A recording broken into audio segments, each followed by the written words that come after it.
Hey everybody, how you doing? This is Barry, that Goat Metal Show, along with my partners, Rich, the silent producer, Tone Joker NYC. We are with, I called her the goddess of death metal right now. Melanie loves death metal. Thank you for being on. It's truly an honor. We truly Thank- appreciate it. One of the great YouTubers of our time right now, and we truly appreciate you jumping on with us. I appreciate it. Thank you for inviting me. Happy to be here. All Right. right. So basically, we wanted to do something a little different. Me and the guys, we talked about it. I said, we're gonna get Melanie on. I mean, look, she's got a great platform. She talks about great death metal bands, black. She talks about all like the extreme bands. So I kind of wanted to like have a discussion where we talked about some bands from the other genres that we do listen to. I mean, we do listen to some traditional metal. We got some power metal, thrash, some hardcore punk, things like that everybody has their little taste of when it comes to the other genres of metal. So I figured maybe some of the people who do watch your channel will get a little taste of, hey, yo, I didn't know she was into this, and even though you did do some, but I'm sure there's some other things that they're gonna go, whoa, so I wanted to get that out there. But we wanted to ask you a couple of things before we get into our roundtable. um I'll go with the basic question. Pretty much, what got you into enjoying metal for what it is from like your early start of it? If you could just give some quick synopsis of that. Yeah, so I'm the youngest child of my family. My brother and sister are about 10 years older than me. And I pretty much looked up to my brother most of my life, was just kind of like his clone and followed him around. He's a huge metalhead. So I grew up basically just listening to his music whenever we're in his truck or he's home blasting it. And it was things like Malevolent Creation, Death, Obituary, and then, Pantera and Tool and those types of bands as well. And I started to really connect with that as I got older, probably around like 9, 10, 11 years old. I actually like kind of became a little bit obsessed with just the album artwork because that's what I would see like in his room all the time. I'll never forget when I saw Obituary's Cause of Death's album artwork on a Yeah. CD on his dresser. Like that piqued my interest. And the first time listening to it, I was like, I don't think I like this. Like this is kind of strange. I was raised on like blues, classic rock, jazz music from my parents. And then the more I just heard it, I started to just like be really like interested in wanting to hear more. And I would say Pantera definitely was the gateway into that. And then I started hearing Death. I'll never forget the time I first heard Death's Leprosy and seeing that album cover, that Ed Repka artwork, and just like, okay, this is cool. The guitars sound awesome. Like his vocals are just crazy sounding. It was something I never heard before.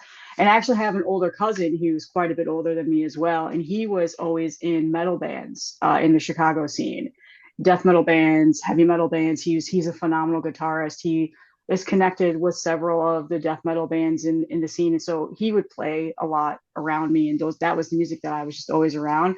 So that pretty much is what got me really into it. I just always really looked up to my older brother and my cousin.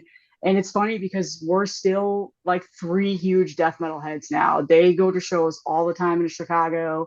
My brother always sends me videos of them. Like he recently just went to Origin. Like he goes to Reggie's all the time, and Nice. he's seen tons of shows. And so he watches my YouTube channels, and like my cousin, the same exact thing. So I grew up going to metal shows with them as well. Like one of the first metal shows I ever went to was seeing like the Black Sabbath reunion for Ozfest. Like Oh, nice. I was such a huge Ozzy fan and a Black Sabbath fan, so they brought me to that. And Pantera was one of the opening bands, and like there were so many other bands there that I had never heard of. And so like that was pretty much where I got started. And as I got older, I went through high school. I went through phases of music where I listened to like 90s hip hop because that was really popular when I was in high school, and like alternative rock. Like I like Tool is one of my favorite bands, and like Nine Inch Nails and stuff like that. But I always stayed in the death metal realm too, like collecting Cannibal Corpse albums and Obituary and like all the standard like Florida death metal bands. And when the internet started becoming a thing, I started hitting up like message boards. And Ken's Death Metal Crypt is one of the first like message boards that I remember like getting exposed to. He used to have like this message boards way back in the day before he started doing YouTube videos, where he would just talk about all this underground music and share it and like MP3 files and stuff like that. And so he ultimately, I credit him like really making me dive into the underground of death metal and like getting more exposure into black metal, because that was something that I was never really didn't really care too much for up until, you know, within the last 10 years. And then that's ultimately the reason why I started YouTube, is because, you know, I was such a follower of his channel. I loved what he was doing. And it's like, you know what, this seems like a great hobby that I could get into. So yeah, I mean, that's a very long winded background, but yeah, I mean, it's funny because like my brother and my cousin are the only ones in my family that listen to this music. Like nobody else does, like at all. But my parents think it's like the best thing ever. Like they're super supportive of it. They don't watch my videos, but they always ask me like, "How's it going?" I sent my dad a hat with my new logo on it, and he wears it. Like he Cool. doesn't know. That's Like cool. yeah. So yeah, it's been a lot of fun. I've been having a good time doing this. That's what's up. All right. All right, Tone, you got something for her? Yeah, my question to you: when was your first experience of seeing a death metal show live? It was Cannibal Corpse, way back, oh man, a long time ago. They came through here. Was it summer, like summer slaughter or something like that? Um, I went to go see. They were like one of the main opening bands, and I wanted to see like the Black Dahlia Murder because I was a big, huge Trevor fan. Like, was really into that band then. And I obviously had listened to Cannibal Corpse several times. I had several of their Chris Barnes albums. I wasn't too much into Corpse Grinder yet, but he was the frontman at the time.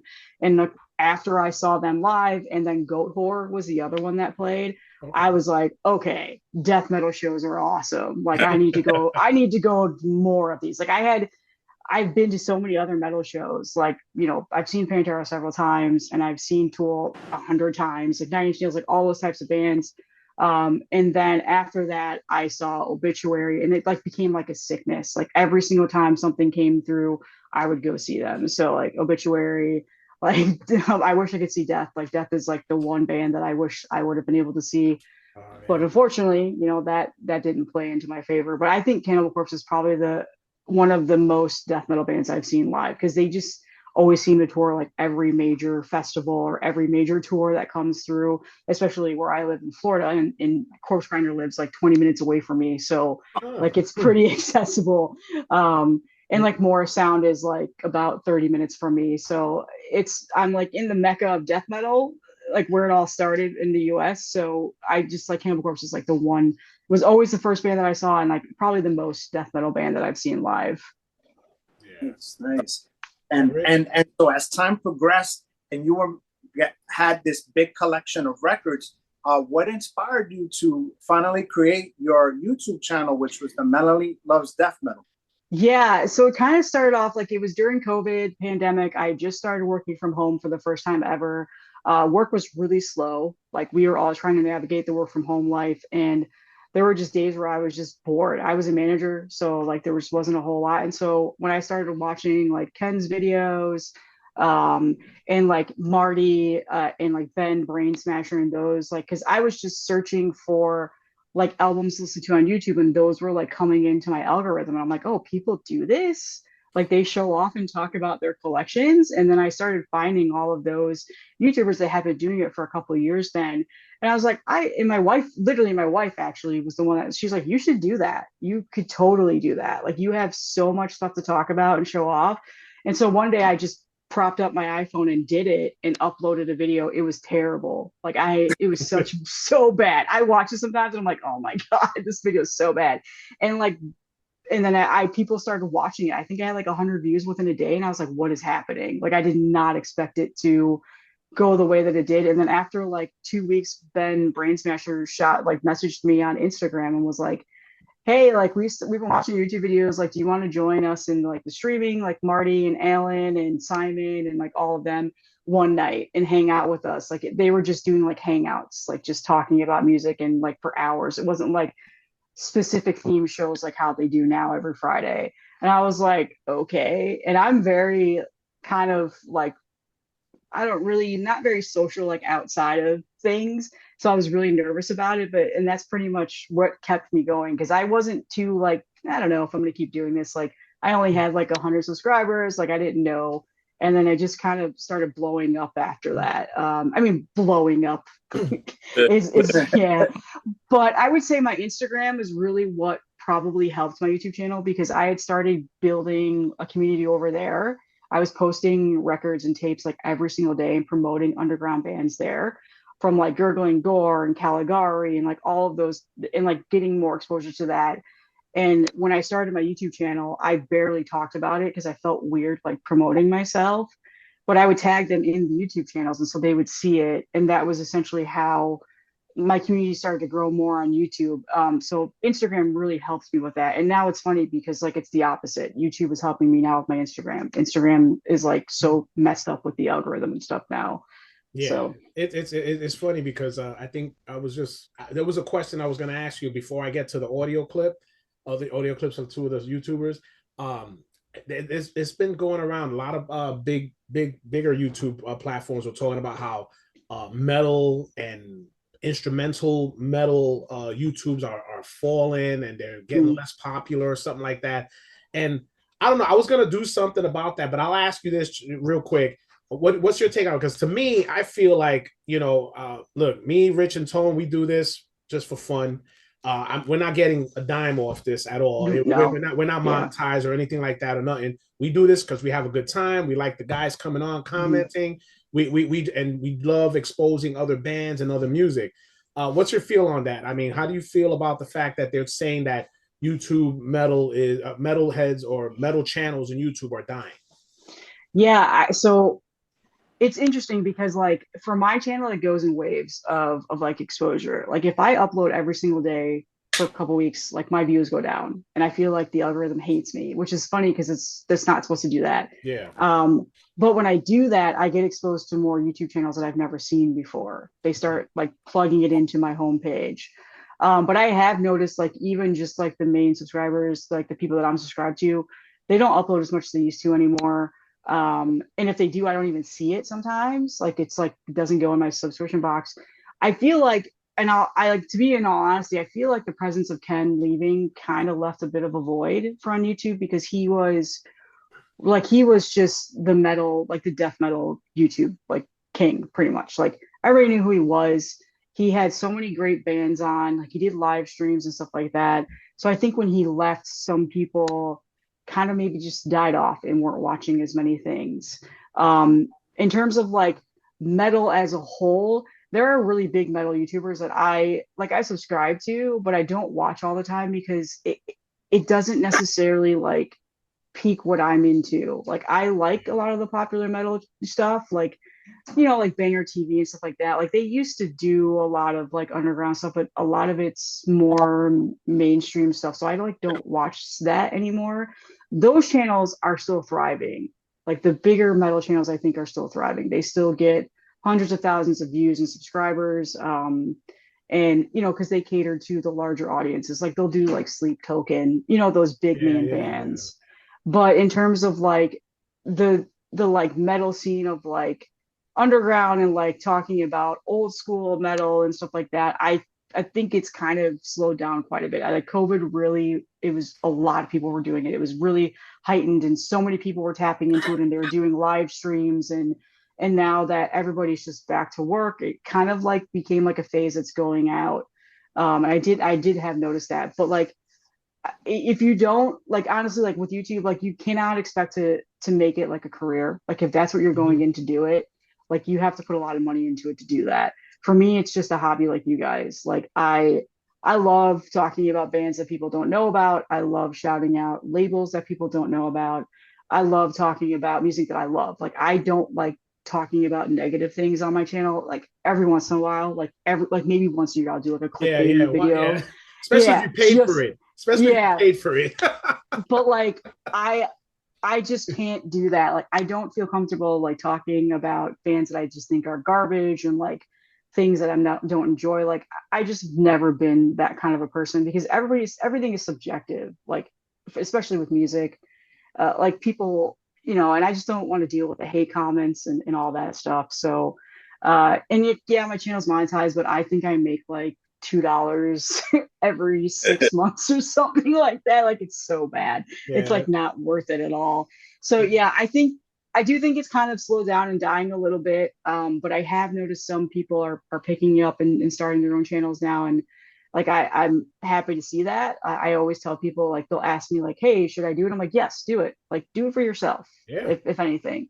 Like if you enjoy doing it, because there is a like really good feeling about doing it, especially when you meet people and people are shouting you out and like sharing your videos and stuff like that. Like it's good because then you're working. Like that's what my goal is especially when people message me like, hey, I bought this album that you showed, like it's awesome. I'm like, oh, that's great. Like I love hearing cool. that. Yeah. All right. Well, before I get to the clips, Rich and Tone, do you have anything else real quick you want to tell us? So then I get to the clips and we can get to the roundtable. Just a quick question. What you call? I watch your show a lot because that's where I get my. I'm a huge black metal. That's my thing. Death metal is second. I like watching your channel because I get a lot of information. Just for curiosity, what are your three favorite labels? Because you always give out good shout outs to label companies. Yeah, that's tough. Corpse Crystal is definitely one of my favorite labels. Just because like Paul, or the Hound that runs it, like he's a legend in brutal death metal, like Devourment, and like he really is that. So, and he's so good to me. Like he sends me new releases all the time, and whenever I put an order in, he always throws something in for free. And just I love a lot of stuff he puts out. I love the reissues that he's doing. So I definitely would say Corpse Crystal is one. The other one I honestly think is probably let's see here. This is tough. I really love, like, Gurgling Gore is another one that I would definitely say is my favorite. Ryan does that all by himself. He does all of the artwork and the media and like all of the social media stuff. And he, like, it's a labor of love that he does. And like he every attention to detail that he puts into his releases is so good. Like his cassette tapes are so good. And now he's doing like vinyls and stuff. And just he's a big reason why I started doing like a lot of the underground death metal. And I love the releases that he puts out, and it's not just death metal; it's like gore grind, and like he's starting to, you know, tread into those other types of genres. And definitely Head Split Records, I think, is probably like my third. Dylan is, again, another guy that's just been in the scene for such a long time. He puts out so many different types of metal music, like it's like thrash and heavy metal and gore grind and death metal, and and he curates a really good underground scene of just really interesting types of music. And again, attention to detail for his releases that he puts out. And he also does vinyls and CDs now, and he does like a zine. And so I think that, you know, I buy from, those are probably the three that I buy from like a ton. And just an extra one, more of a newer label, is Iron Fortress. I don't know if you guys are familiar with Ben. Yeah. Ben is awesome. Yeah, that's definitely becoming one of my favorite labels too. Like I found that I've been buying close to every single release that he puts out, and it's a lot. And on top of that, he's an incredible distro now. Like he gets everything from the European labels that are so hard to get because of shipping. Like he's starting to become like a one-stop shop now. So I definitely want to call that out too, because this past like 2 years, I've been plugging him like every other video on my channel. Just the stuff that he's putting out is awesome. Right. And then, I wanted to just briefly touch on something else really quick. Aside to the Melanie Loves Death Metal, you also have another channel where you talk about other kinds of music. Yeah, I neglect that really bad. Because the reason for that is because I listen to like 90, I would say 90% of the time I listen to death metal. So that's easier for me to upload and do those videos. When I get into a groove of listening to other music, then I'll make a video over there. I know a lot of people really enjoy it, but I have to really be in the mood for it. And that audience is so much different, like in getting that reach and stuff like that. It's just something that I just did as like a side thing. Mm-hmm. I think if I probably went more in on it, I might actually do really well, because it's those genres of music get a lot of views, and like obviously it's not so niche as death metal. But that was just more so like whenever I'm having an itch to like just listen to jazz for a couple of weeks, or I get a couple of new records in, like I'll talk about them there. But again, I neglect it so bad. It's been months since I've uploaded a video on there. All right. All right, man. All right. So we're gonna go with the verse. I'm gonna play them both, and then you can answer after you hear the questions. All right. So the first one is from Trevor Shredbeard. Oh, I'm not nice. sure if you're familiar with him. Yep. He's also the one that's running for Morian Productions, and he has a question for you. So I'm gonna play it right now. Okay. Hi, this is take 2 of the Goat Metal Show Tri-Goat area question submission for Melanie Loves Death Metal channel. I had already submitted 2 really excellent questions that the boys had already thought to ask, so I had to rescind those questions. So, Melanie, this is me, Shredbeard, or Trevor, from the Shredbeard channel and Fomorian Productions. I will go with this question. You love death metal, you love black metal. If and or what is your favorite instrument in those genres? You know, is it rhythm guitar? Is it the leads? You know, black metal doesn't really have a lot of leads, but you know, is it the vocals? Is it the bass? Is it the drums? Is it a multitude of things? Is it keyboards? Is it atmosphere? What is it? So this is my question to you, young lady. Melanie Loves Death Metal. What, if any, instrument or instruments do you enjoy listening to the most when listening to metal? All right, Tri-Goat area. Tone Joker, sound producer, Brother Barry. Good to talk to you guys. And Melanie, lovely to meet you, young lady. All right, well, we'll go. You can answer it then while I go get the other one. Hey, that's a great question. So I actually am a guitarist. I've been playing guitar since I was about 13. So fun fact, my first guitar teacher was Joel Hoekstra, who is in a million things. Well, he's in Whitesnake now. He's done Night Ranger. He's in Trans-Siberian Orchestra. He has his own solo stuff. He is a very close friend of my family. We grew up with him. He's very close friends with my brother and my cousin. And so, growing up, he obviously played in a lot of local scenes in Chicago. So watching him play guitar is incredible. Like, he's by far my favorite guitarist ever. And just being around that, he actually picked out my first guitar. It was a Washburn Stratocaster, black and white with the white pickguard. And he taught me several chords and stuff like that. So guitars are definitely, especially like lead and rhythm. I love rhythm guitar. Like, that was what I always played. Like in my jazz bands and like my bands in high school, I was always the rhythm guitarist.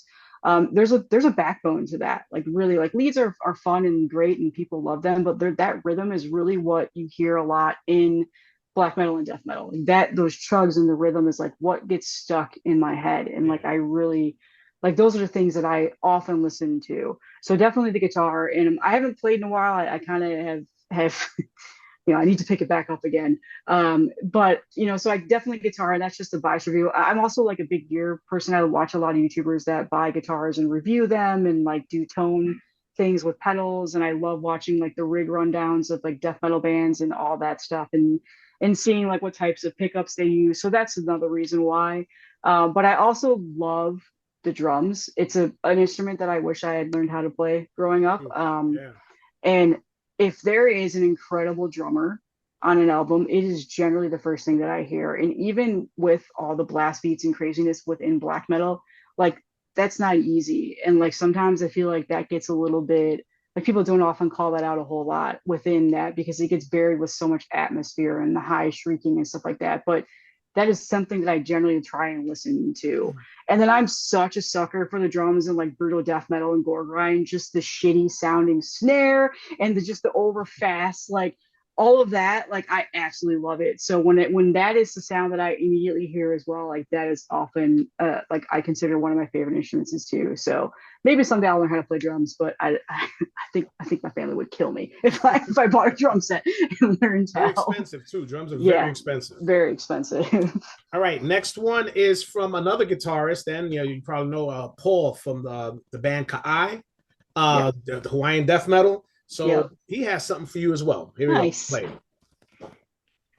Hello, Melanie. This is Paul from the band Ka'ai.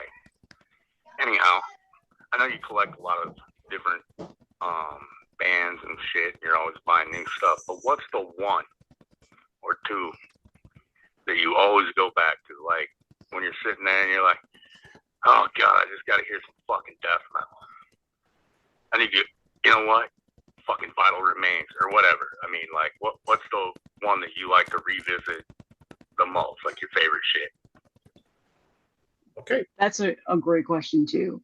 So first is Cannibal Corpse's The Bleeding, which is funny because it's like the most disgusting album that they've ever made lyrically and everything. But I've always considered that one of my favorite albums. Like I will never not get tired of it, and I will immediately put that on. Yes. And then the next one is probably Merciful Fate. Anything by Merciful Fate for the most part, but everybody knows like Don't Break the Oath is like my all-time favorite album. So I never get tired of this, and pretty much any King Diamond for that matter. So like I'll definitely put this on whenever I just want to listen to something familiar that I just absolutely love. And then as far as thrash goes, like thrash is another genre that I really love, and I've done like several streams about it on Heavy Metallurgy. Anything Destruction or Creator, like those German thrash bands that I grew up loving. I'm never not in the mood for those. So definitely that. But yeah, Cannibal Corpse for death metal, and then as well as like Death's Leprosy, because again, that's one of my all-time favorite albums by them. And then Devourment's Obscene Majesty is like like a 10 out of 10 album for me. I love like just love that album. So I'll put that on too. Like if I just want to listen to brutal death metal and not try and go through the various like thousands of CDs that I just got, I'll put that on and listen to it. Awesome. Awesome. All right. So that's pretty much what we're going to have now as far as giving you some questions. So we're just going to go, I guess we'll go through our little round table. We'll start off with you, since you are a guest. So we'll start with you. We'll go from you, Rich, the sound producer, Tone, and I'll go last, and we'll just go around. All right. So the first one will be traditional. Let's see what your 3 traditional picks are. Let's see here. I pulled a couple of things. Traditional metal is very touchy for me. Like I kind of go through waves where I just don't really care too much for it. But I would say Accept is probably one of my favorite, especially this album. Yeah. I love Accept. So this one, another one, a little bit obscure. Let's see here. Sorry, I have like a million records that I pulled out. This is what I do. I go in waves and I pull things out that I want to talk about. So another one is, this is more of a, I would say, traditional metal for sure. Definitely hints of power metal here. Is Slaughter Destroy's Winterkill. Wow. So this is a Chicago band, and they have like 2 albums out. They actually just did a reunion of this in Germany at a fest that Jürgen went to, funny enough. And the guitarist in this band, Paul Kratky, is a really close friend of ours in our family. Ooh. So he would go to like our Christmas gatherings for our families and stuff like that. And one Christmas a couple of years ago, he walked into my aunt's house. He had this in his hand. He's like, "Here, like your cousin told me that you've been collecting vinyl lately, and I found this copy of this." And little did I know, like this is one of the more like sought after like metal albums. Like people really hunt this down. I added it to my Discogs collection, and probably like every couple months I get a message of somebody asking to buy it off of me. And I'm like, absolutely not. Like this is a gem. Like if you've never heard this, definitely check it out. It is very traditional metal with like more of the more power metal vocal style, but definitely that traditional metal for sure. It's a great album. And then one that I didn't pull, and I just realized, well, I guess you can consider Merciful Fate as traditional metal. People go back and forth, but with King's vocals, like again, Merciful Fate definitely I pull in there. And I really like Merciful Fate. I'm trying to think of a third one that I had it written down and I completely forgot now. But yeah, I guess Merciful Fate, I guess you could say. Like some people say that this is power metal. I'm just like, I consider more the traditional sense. Yeah. So it's traditional metal. Yeah. So yeah. So those for sure. All right, Rich. Let's see what you got. Yeah, well, I don't have too many physical records with me right now. Most of them are in my storage facility, but I do have 1 or 2. With traditional metal, I have to go off the top of the head with Judas Priest's Painkiller. I feel like that I like a lot of Judas Priest albums, but that one was one of the better ones that he had. I mean, that they put out. And also Iron Maiden's Power Slave. I feel like all of Maiden's streak from 80 to like 89 was great, but that one was really good. And then the one for me that that really struck a chord is this one, which is Black Sabbath's Paranoid. Yeah. I have this one inside of a frame because this is the first printing of this album, and it's one of the first vinyl records that I ever purchased. I believe that the 70s streak of Black Sabbath is one of the best, and this one for me stands out for traditional metal. Sweet. All right, good one, man. All right, so Tone, let's see what's up. Let's see what you got. All right, for me, I'm gonna start off with one of my all-time favorite. I think it's one of the least that people talk about when it comes to Iron Maiden. Is what you call Peace of Mind. Peace of Mind. Yeah. That's a great album. I love that album. Yeah. Here it looks better without the plastic. Well, Peace of Mind. One that people don't consider it traditional metal, but I don't give a shit because I think they are a traditional metal band. It's Wasp, Headless, what you call the Headless Children album. And the one that I consider that killed glam, Guns N' Roses' Appetite for Destruction. Nice. All right. So, well, I'll get this one out the way since Tone already talked. One of the ones he just brought it up, and I was Iron Maiden's Peace of Mind. I mean, to me, this was like everybody goes to Number of the Beast, and Rich got Power Slave because I think those were like the more pinnacle popular Maiden albums in the 80s. But Peace of Mind, front to back, is like the music, the lyrics, everything is on point. The Trooper is timeless. I think every army in the world has probably had using the Trooper at some point. So Peace of Mind is up there for me. And then of course I think which is one of the greatest albums made in metal or any type of metal is going to be Queensryche's Operation Mindcrime. That's a great album. Yeah. I think this is like front, the whole storyline and everything that went with this. I wasn't too happy when they did a part 2. I think part 2 was garbage. I don't know why. That was money grab. I don't know why they did that, but whatever. I mean, King Diamond did the same thing. I think he did Abigail too. Yep, Abigail too. Yeah. Yeah, and it wasn't. It's like, look, it's just like the movies. Leave it alone. The first one was great. Leave it alone. You don't need to do a sequel sometimes, And then to me, the album that was like a staple in my metal journey, and when I was a young kid, well, I wasn't really into metal, but this was always there. Was Quiet Riot Metal Health. That was. This was like it right there, and it started breaking. I think that this album kind of broke a lot of barriers for metal at that time. It started getting that little the metal, and next thing started blowing up a little bit. Even though metal as far as in that was it late 70s early 80s still has some popularity, but I think once Quiet Riot came and put that album out, it was like wow, it started becoming a big push. But that's my 3 traditionals. All right. Melanie, we're going to go step into the realm of thrash, which is one of your favorites. Let's go into that. Oh, yeah. Thrash is one of my favorites. I actually just did, hold on, I'm grabbing the album. Just did a thrash stream where we did me 90s. I have a lot of them to say. Yeah. So this is probably, I always consider Infernal Overkill Destruction's like my all-time favorite thrash album. And I have like an obscene amount of copies of this album. It's ridiculous. Every time High Roller was putting out a reissue, I'm like, yep, that's mine. I'm going to get it. I don't know why. So this one, Sodom's Persecution Mania is probably my second. Everybody considers like Agent Orange or Tapping the Vein, but I've always loved Persecution Mania.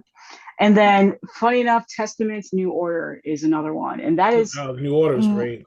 Mostly because that was one of the first thrash albums that I ever heard. And so that kicked me off into the genre, and I still love that album and listen to it all the time. I didn't pull it for some reason. I don't know why, but yeah, those are my 3. I love thrash though. Like that's mostly what my CD collection is, are thrash albums. All right, Rich. Nice. So I pick a Morbid Saints first album. Yeah, that's good. I like that one. It's kind of a combination of like thrash, but with a little hints of like death thrash. Also, Dark Angel, Darkness Descents. Yeah. I always felt that for the West Coast, that was a great album. And then for a traditional thrash, one of the early albums that really got me into it, which was Bonded by Blood from Exodus. Sweet. It's a great album too. Yeah. Yes, it is. Yes, it is. All right, Tone. All right. Me, more of a German guy, so Creator. Yeah. Pleasure to Kill. Yes. Not coming out today, but what you call Destruction, Matt Butcher. Mm-hmm. Nice. Sodom, in the Sign of Evil. Yes. That kicked off black metal. For sure. Those are great albums. Absolutely. Absolutely.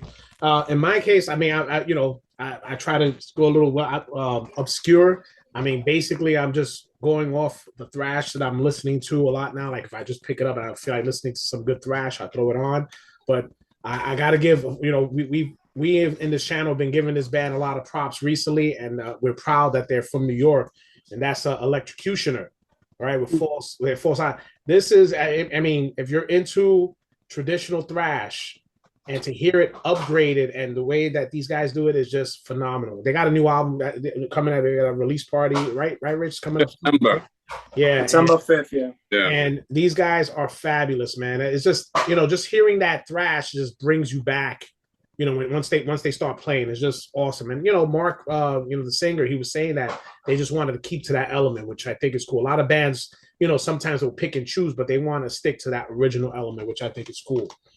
And then, of course, when these guys right here, when they decided to go a little bit, I'll go with Sepultura's Arise. I mean, this is pretty much where they went into like that little that super thrash phase between Beneath the Remains and Arise before they started going into something else later on that Tone never wants to talk about. That one more into death too. The Arise. Arise was a mixture of thrash and death. Yeah, and then the last but not least, over here I got from Europe, got Acid Rain. All right. Oh, Fear. Nice. Yeah, Acid Rain. These guys, I mean, I didn't even know these guys existed. And I'm like bugging out. I'm like, yo, where did they come from? And they've been out since the 80s. Yep. So they got a few albums out, man. Really, really good stuff. And if anything, just go ahead and give it a check out, man. This is some good stuff. Acid Rain. So those are my three right there. There was a YouTuber, I'm trying to remember who it was, that showed off like an OG copy of that recently and talked about it. So it's funny that you brought that up because then I went and looked into it and I'm like, oh, now I'm hunting this. Yeah. That's the problem sometimes with YouTube. Oh, man. All right. So now we're going to go into the realms of power metal, or at least if anybody has it. So what you got with power metal, Melanie? Yeah, so I started listening to power metal last year. Like I'd never treaded into this genre. I just could never get into it. And then, Marty and Alan over at Heavy Metallurgy are huge power metal enthusiasts, and they just kept bringing it up and talking about it. And so finally I sat down and I listened to a couple of newer releases, and then it kind of got me hooked. But I would say Halloween's Keepers of the Seven Keys Part 1 and 2 are definitely my favorite, because that was the only one that I was really familiar with. Like Halloween was the only like power metal band that I actually really liked. But then when I started getting into it, I found Sacred Outcry. Oh, okay. This album is so good. Like the first time I ever heard this album, the Heavy Metallurgy crew was obsessed with it. They talked about it. Kellen, especially Towers of Gold. I immediately bought it, and so this is so good. I know it's like a recent band, but again, I'm so new to this genre. And then this is the cheesiest shit, and I cannot believe I even like admit to liking it, but Powerwolf is another band that I really love. Powerwolf is cool. Yeah, and cool. This is their last album that came out last year, Wake Up the Wicked, was the first. I got the promo for it, and I was like, all right, let me check this out. Fell in love with it, bought it, went and saw them. They came to Tampa. Amazing show. First power metal show I've ever been to. Unleash the Archers opened up for them. And so I bought like every single one of their albums after that, but I love this album too. So this is just what I've been into lately. I have not like dove too much farther into that. I know there's a lot like Blind Guardian and all those other things. Like we'll get there someday, but I'm taking it slow for right now. All right, Rich. Yeah, well, for power metal, I listen to it casually, but I'm not a collector of albums. I have to admit I'm not a big fan, but there are a couple of songs and albums that I do like. and I do like Sabotage, Hall of the Mountain King. I think that's a good album. Also, I wrote it down here. Metal Church. I think their first album. Are they considered power metal? Yeah. I think. Yeah. Okay. Yeah. Metal Church, and then also like earlier metal on Manila Road. I kind of like a little bit too. All right, Tone. Well, for me, I don't really care for the genre, but the only bands I do listen to is Halloween, the Metal Church, and Sabotage. Okay. And that whatever, but I don't own any. The only two bands I own albums from, but I don't know where the hell they're at. So. All right.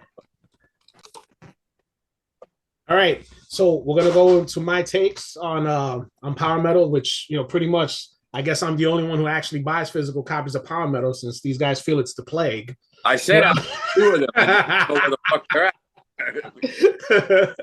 All right, so since everybody mentioned this band more than enough times, we're gonna talk a Blind Guardian, the Times of Fear. Now, if anything, if you ever hear this album, I mean, I do like some of the newer stuff they do. I like Blind Guardian. I think they're a great band. And it's funny because the singer from Blind Guardian, he is a huge black metal fan. I don't know if anybody knows that. I think he's doing, I don't know if he did or was doing a side project with, I forgot who, but he was supposed to be doing some black metal. So he's like a huge black metal fan. And, but this album is kind of bug because when you hear it, it's one of their first albums. The lyrics are basically as what power metal could get. It's like Lord of the Rings and shit like that. Real funny, but it's good. I enjoyed it. So you got Blind Guardian. Then, of course, you guys also mentioned Halloween, I got the Time of the Oath. This is one of my all-time favorite Halloween albums. I love this fucking album. And last but not least, because, Rich and Tone got old teenage pictures of me with lion cloths and baby oil. We're going with Manowar, the Kings of Metal. Nice. This was like my all time. When I first was into my metal days, this album I ran it repeatedly. It was a great fucking album. But Tone and Rich they got some undercover pictures of when I was young with a mullet, baby oil, and all this other weird stuff. Melanie, he used to be my roommate when we were younger. We got he moved in for a while. All I hear is that Manowar all the time, and Bear standing in singing. Yeah, man, trying to get all barbarian on people. You know what I'm saying? Trying to live my days like Conan and shit. But all right, that's great. All right, so right now we'll go into the realms of doom metal. All right, so yeah. Let's get it. I know you got some there for us. Yeah, so a lot of people contest this, but I've always said Black Sabbath is doom. Yeah, they are. But they are. Their self-titled is probably just one of my all-time favorite albums. I know a lot of people pick like Paranoid and stuff like that, but I love this album so much, and so nice. I credit this one as like probably my all-time favorite doom album. And then the next one is Thrash. Nice. So yeah, what the heck was this called again? Thrash. Stream from the Heavens. Yeah. So this one again, I spent an obscene amount of money for this when I was really young back in the day. It was a super jewel case at my local record store, and it was imported in from Peaceville before they had U.S. distribution. I think I spent like $50 on this CD, and I bought it. Had never heard it, and I bought it solely off of because the guy at the store was like, "Oh, you want Doom? You want Death Doom? Like, you got to buy this album." And good thing I loved it because I still have it. And yeah, I love this album. It's very different too when it comes to the doomier styles. It doesn't. A lot of people are influenced by this, but again, just a phenomenal album. And then probably my third favorite, and this was actually really hard, but definitely I would think Evoken's Antithesis of Light. That's, very death doom, obviously, but there's a lot of doomier elements in there. Anything Evoken puts out, but that one album, again, that's a familiar album I'll pull off if I want to listen to like more of a slow, doomier death style metal. I'll pull that one off and play it. So yeah, huge Evoken fan. Sweet. All right, Rich. For me, my early exposure to Doom was the band Pentagram. I like the CD, the early days, because it kind of has a mix of a lot of the early stuff they had in the 70s and stuff. So I like Pentagram. And then Saint Vitus, Born Too Late. They're considered godfathers of the scene. I like that album. And then I'm gonna just throw a wild little pick there. Dope Smoker from Sleep. Very long songs, stretched out, kind of like instrumental, slow moving. But Doom is not one of my big specialties either. I'm more of an extreme guy. But late at night, if I just want to mellow out, you know, that's where I go to. Yeah. All right, Tone. All right, I'm not big into it either, but like I agree with Melanie is Black Sabbath. I don't know why that came out today. There it is. Yeah. Then Church of Misery. And then I listen to a band that I do like that's Doom is Windhammer. No, Windhand. Windhand. Oh, Windhand, yeah. Yeah, they're very good. That's it for me. All right. Well, as far as again, we'll go. Rich and Tone already know that recently, maybe the last few years, I've been getting a lot more into like the Doom. I don't know if it's because I'm getting older, and not that I still don't love fast stuff, but the Doom stuff just seems to resonate for some reason. Get that Clint Eastwood vibe. I want to sit in my chair and shoot people. You know, it just like, you know, I just get slow and I just want to just like, look at you real mean and just shoot you. But anyway, so first one I got here, I'm gonna go with Paradise Lost, Gothic. I mean, this was something that I think introduced me, one of the first albums that introduced me more to like the Death Doom style and what they were. This was a fantastic album, and you know, they sort of like mellowed off later on. Now they're back. They're coming back to like more of their original sound. So Paradise Lost, Gothic was a good one. And you know, my all-time favorite Doom band, and these guys know is going to be My Dying Bride, Turn Loose the Swans. This is like, forget it. This is their Rain in Blood. All right, this is like perfect for me. All right, Turn Loose the Swans. And then just recently I got heavy into it, and I gotta give thanks to my wife. She was watching some stuff, I guess in her algorithm, it popped up this band, and I'm listening, and she's listening to it in her room, and I'm like, yo, what the hell is that? That sounds great. And I went and I looked them up. This band called Helllight. They're from they're from Brazil, right? Yeah, they're from Brazil. Great. They have all the elements similar to like Paradise Lost, My Dying Bride. You know, the songs, I think there's like a 7-song album. Each song's about like, 10 minutes long or something like that, but it's not boring.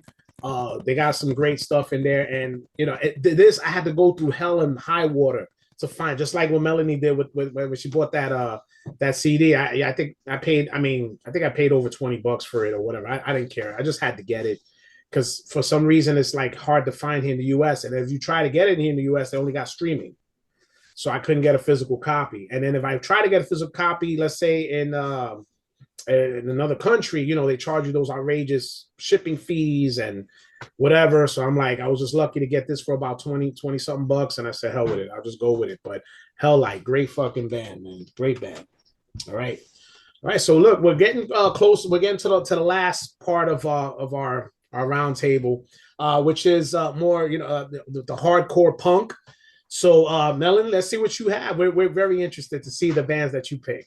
Yeah, so this is probably the one genre that I'm not like well versed in at all. Like I don't listen to it a whole lot. I don't really dive into it. So I have my favorites that I just have had forever. Mm-hmm. Misfits, Walk Among Us has always been one that I listen to a lot, especially when I'm in the mood. I also am a huge Danzig fan, so I've been trying to get his. But I love Misfits, and that's probably the one that I listen to a lot. And then just DRI is dealing with it again. It's like popular. It's the one that I've always known and listened to. That's another one. And then the other one is like more of a modern band, and unfortunately they're not together anymore. But Gulch, I don't know if you've ever heard of them. Impenetrable. I can never say it. Cerebral Fortress. I can never say that word. It was on like Close Casket Productions reissued it. I'm trying to think of the actual. I think that's who they were. Very like heavy hardcore style of band. super fast, in your face, aggressive, very like shrill style of vocals, like just like angry hardcore. And I love their stuff. And unfortunately, they're not together anymore. So I love that album. And that's more modern. That came out like back in 2020. And I actually credit that band to get me more into like the modern vocal stuff. And so like Close Casket is like one of the labels that I follow because he releases a lot of that style of music now. Sweet. All right, Rich. I'll mention a couple of old bands that I like, and maybe these are some albums that you might want to check out, Melanie, in the future if you want to get into some hardcore. But one of the originators of hardcore, Bad Brains, their debut album. Bad Brains is a band from DC. They released some albums in the early 80s that are considered classics. In terms of New York hardcore, we have the Cro-Max. And the album that I suggest is Age of Quarrel. Age of Quarrel is a combination of hardcore with a little bit of crossover in there. And then just a random pick, another New York band, Killing Time, Bright Side. Yeah, I've heard of them. Yeah. Great band. Several of my friends are like super into the hardcore punk stuff still, and one of my closest friends is like he's an old school punk rocker, like, so he suggests those albums to me like all the time, so maybe I should finally do it. All right, Tom. For me, if you want to hear, if you never heard of them, Melody, is an excellent hardcore band, Life's Blood. Okay. Comes out. Then classic band from the 80s from the hardcore scene. I mean, the hardcore scene at that time was Youth of Today. Yeah, Youth of Today. Yeah, okay. Hardcore. And my favorite hardcore band is Outburst. Outburst. Okay, I don't think I've ever heard of that. Okay. Yeah. I mean, you know, us from New York, we're just gonna be throwing those all sorts of bands at you right there. Yeah, I know. It's very strong in that scene. All right, so I'll get to mine. Like, well, she mentioned it, so I'll just show what she was at. She was talking about the Misfits, Walk Among Us. Yeah, that's, you know, and I think I told the guys I was there. I found this in a flea market. I was just so goddamn, when I saw this, I was like, ooh, $1. Yes, I bought this, and I was so damn happy. Walk Among Us, and being in New York, one of the, you know, besides some of the, you know, the great bands, but this is actually one of the greater bands that we have here in New York City, is Sick of It All. Lots of this is I mean, it's funny because this album, when this album came out, you had a lot of the bands like Obituary and bands Morbid Angel, all those death metal bands were taking Sick of It All on tour, you know. So it was like there were a lot of death metal people were getting exposed to Sick of It All, and this was their first album, and it's a landmark album. If you ever get a chance to want to check it out, this is something you can start off with. Right. And considering, you know, there's the crossover aspect of it, this is another great band and another great album to listen to. Real heavy is Marauder, the Master Killer. Yeah. All right. Yeah. They have, you know, they you want to, like, I guess in that vein of like, you know, I'm not gonna say blasphemous to say like Hatebreed or anything like that. Some people want to like beat you up if you want to try to compare them to Hatebreed or anything like that, but they're in that vein. You know, they have more of a hardcore element because of the fact that they were, you know, from New York, and they more in that hardcore, but they do have a nice thrash sound with them, with the crossover, which is really good. Some really good stuff to listen to. And I'm gonna throw in an honorable mention in retrospect to one of our good friends, Chucky Brown. He has the channel Chucky Brown Hoods TV. If there's any hardcore stuff you want to get into, Melanie, that's a channel to check out. His band Crazy Eddie. All right, just putting that there. You know, they're original hardcore punk. This is as hardcore punk as like the old school stuff from the 80s. And unfortunately, they're gonna be splitting up. They got a show where my band is gonna do a show with them in August, and they're gonna headline the show. It's gonna be their last show together. So I wanted to give them props.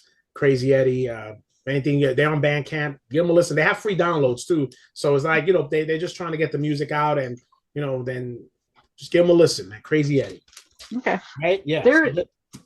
There was actually one other punk band that I'm familiar with. It's more of a like modern. Well, no, I think they came out in the 90s. They're called RAF, and Derek Vaughn is in it. He has a YouTube channel that's very big. Like he just talks mostly like about a lot of other music. He uploads every single day. Derek Higgins is in it. So if you look up his YouTube channel, but he was in RAF a long time ago, and they released an album, and one their vocalist died, I think like last year, unfortunately. And he, was very upset and talked about it, but that had me go listen to it. Sadly, that was the reason why. But I really enjoyed that too. So just RAF, go check them out. They're pretty good too. And I guess they're pretty big like in the like Oklahoma scene. So that's where they're from. Yeah. So, but yeah, that was another band that I recently checked out. But yeah, I need to get more into this. People suggest stuff to me all the time. That Marauder actually just got a reissue on Dissident Tapes. He just reissued it on there. And I saw it, and immediately when I saw what it was themed as, I was like, I don't know. But now I'm gonna go listen to it since you called it out. You won't be disappointed. It's a very good album. You won't be disappointed. You won't be. And all right, so let me see. We got any closing questions? So we could with Rich. You got something you want to add? Sure. Yeah. I had a quick curiosity question. If you had to throw a wild number out there about maybe how many CDs and vinyls do you think you might have in your collection? Let's see. CDs, I have about 1,000. And that is not just metal. That is everything like jazz, hip hop. I have a lot of 90s old school hip hop CDs, a lot. And I still do collect them. And I recently, I'm not proud of this, but I recently started collecting long boxes. The dumbest thing ever, but I fell into the craze. And so I've been trying to find these, and these are my recent like hip hop ones that I've picked up. That's right. Yeah. Yeah. And it's funny because they don't always come with stuff, but this one came with rolling papers, which I'll never use, but I thought that was funny. So I'd say about 1,000 CDs. And that's just because I've kept them. I did sell a lot when I went away to college, but I've also kept a lot of them too. My vinyl record collection is downsized a lot. When I lost my job last year, I sold probably like 60% of it to like make up for not having money and income. But I have about 400 records still. And then my cassette tape collection is insane. I don't know. I'll move my camera up. I've been starting to slowly. Bigger. I always see the bottom part of it. Wow. Yeah. I've been starting to slowly put them on display because they've been living in boxes for years. Those are just death metal tapes, by the way. Wow. Those are not other genres. I would say I have about 800 cassette tapes.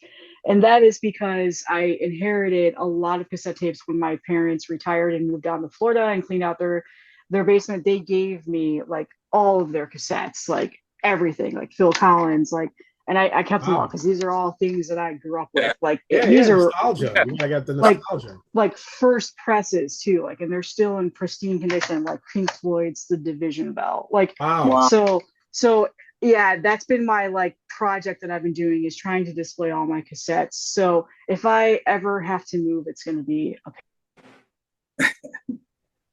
but yeah, I'd say in total, like over 3,000 at least physical media combined. Yeah, it's a lot. Cool. Yeah. Now I wanted to ask this, Melanie. Now I know you're death metal and all that. What are your favorite 3 black metal bands? Yeah. So I know funny enough, this is actually a really hard question. So I guess you could say Worm. I know that he started off like as Death Doom, but he's really moved more into like the black metal sound. He's on 20 Buck Spin now, and I don't remember what he was on before. I also really love Immortal. Like that's one of the first black metal bands I ever got into, and I still like, if I ever am in the mood, I'll go listen to them. And then by far Panopticon. I love Austin. I love that style of black metal where it's very atmospheric and like folksy, and and they incorporate like the violins and like all that stuff, and it's just very like moving. Like Panopticon, everything that he's put out, I absolutely love. And just, I think Austin is an incredible musician and just artist as a whole. And I've gotten to know him since doing this YouTube stuff. And so I just, whenever he puts something out, I'm like, yep, instant buy. Like I don't even have to listen to it. Sweet. Right. All right. Well, here's a question I usually ask everybody, considering now that I know you're a guitarist, right? If you were gonna start an all-star band with members dead or alive, you on guitar, I need to know who's the members of your band, dead or alive. Frank Nolan will be my vocalist. He's my favorite death metal vocalist. I would probably, funny enough, just because I love the way he drums, probably would do Raymond Herrera, who used to be in Fear Factory. Yeah, he's a really good, really good drummer. Very underrated. Drummer. Very underrated drummer. Very underrated. And then for leads, I mean Chuck Schuldiner. Like, come on, like you gotta throw him in there. Like, and then bassist, probably Steve DiGiorgio. I just love the fretless bass that he does in Autopsy, and just I'm a huge fan of everything that he puts out. If I see that he's on an album, I'm like, yes, and I go listen to it. Like, like he's just my favorite bassist. I consider that. All right. So in closing, I mean, Melanie, if there's anything you want to put out, this is your chance to go give yourself some free advertisement. Let's hear it. So I do have a really cool thing. I got asked to write for Noxious Ruin, the underground metal zine. Nice. Wow, all right. So the next issue is coming out in a couple of months. They're curating and getting the artists together. So I'm going to be having a feature in that. I'm pretty pumped about that. That's awesome. So I'll let you guys know when that's out. And hopefully I'll get a couple copies I can send to people and do giveaways for. So that's a big project that I'm really looking forward to. I've got a really cool interview lined up for it, so I'm really pumped about it. I won't say any much more. All right. And I've started doing like every Monday's like 3 death metal albums to like get your week started off right. Yeah. That has been really fun to record. Just talking, and I've been using that as opportunities to talk about bands that probably not a lot of people know about, and like try to get more eyes on some of the underground scenes. So like that's been a really good series I've been doing, and then just my normal collection updates as I get things. I still use that as an opportunity to promote bands that I really enjoy. I know sometimes people get annoyed about the collection updates because they think it's like, oh, look at me, look what I got. But I treat it more as like, look at this album I got. It's so good, you have to listen to it. Like, go check it out. This is where you can buy it. This is like how the quality of the pressing and like all that stuff. I treat it more like that. So that's some of the stuff I have coming up. And then I know that I'll be doing a stream on Heavy Metallurgy at the end of July. We'll be talking about our favorite albums so far this year. We've done that several years in a row now, so that's going to be coming up. I'm excited about that. I always love streaming over there with Marty and Alan, and Simon will be on, Explosive Action will be on that again too. So those are some of the things that I have coming up. All right. And hold on one second. I don't think you've mentioned that. I think you have a pre-order up for July 25th. You have your cozies and other stuff. Yeah, I do have. So Gruesome Graphics, Nev, created a new logo and t-shirt artwork, which I actually made a flag for it back there. So I've been putting up like print to order merch on my Etsy shop. I chose Etsy because you can pay like any way and you don't have to have an account or anything. But Marty from Bind Ruined Recordings and then Heavy Metallurgy and Bind Ruined Screen Printing, he is a screen printer, is pressing shirts of my artwork. So I have the pre-order up right now. It's $15. I tried to make it as cheap as possible. So I'm taking pre-orders for that. I put like a video up, and like my Etsy shop and all that stuff is in my YouTube channel. You can find all that down there. And at the end of July, I'm closing it just because I don't want to like get overwhelmed with so many orders. And so far, like about 10 people have ordered from me, so which is more than I thought was going to happen. Sweet. So yeah, if you're interested in a shirt, definitely. I've got like koozies and other stuff like that, just for fun. But yeah, I feel weird promoting like the merch stuff. Like it's new to me. It's new to me. Look, you might as well. I mean, especially look, it's a great design and everything that you got there is pretty cool. So why not promote it? Yeah, it was fun. I really loved the way that like I messaged Nev, like he's one of my favorite artists in the scenes. And he does so many album covers for so many different bands. Like he's been around for a very long time. And I messaged him one day and was like, hey, like I want to commission you. Like I know that you've got a lot going on, but like let me know. And like this is what I want. And like he came back like 2 days later and he had exactly what I wanted. It was incredible. So yeah, good stuff. All right. Well, also, so look, thanks, Melanie. We truly appreciate you coming on. This was fun. Yes. And, for sure. Yeah, we're gonna have something. I mean, also, I wanted to tell. I mean, I couldn't get a voice message. One of your fellow Floridians, Anthony from Metal Miners. Oh, I love Yeah, Anthony. yeah, Anthony. I love his channel, man. Yeah, Anthony. I wanted it because I tried. Hey, Anthony, do a voice clip. He's having an issue with that, but I know he wanted to throw it in there. That I told me he was on. He was like, so maybe next time, maybe we'll get you and Anthony on so we could talk about Florida YouTubers, or we'll think of something cool. He listens to like all the same stuff I do. Like everything he shows off, I'm like, I just got that too. So yeah, I love his channel. You should definitely go check it out. And he just uploaded a video last night. I just watched this morning. His 7-inch vinyl collection. Go watch those videos. Yeah. He shows off really good stuff. 7-inch vinyls in 7 parts. I think that's the way he got it hooked up. It's really cool. He's a great dude, man. I love him. We talk every once in a while, and great guy. Yeah. But thanks again, Melanie. Again, thank you. And from all of us, we really appreciate it. We love your channel. Keep doing what you're doing, and sky's the limit. Yep. Thank you so much for having me. This was great. All right. This is Barry, That Gold Metal Show with Rich and Tone. We're just gonna go ahead and say Melanie loves death metal. Take care, guys. Stay brutal.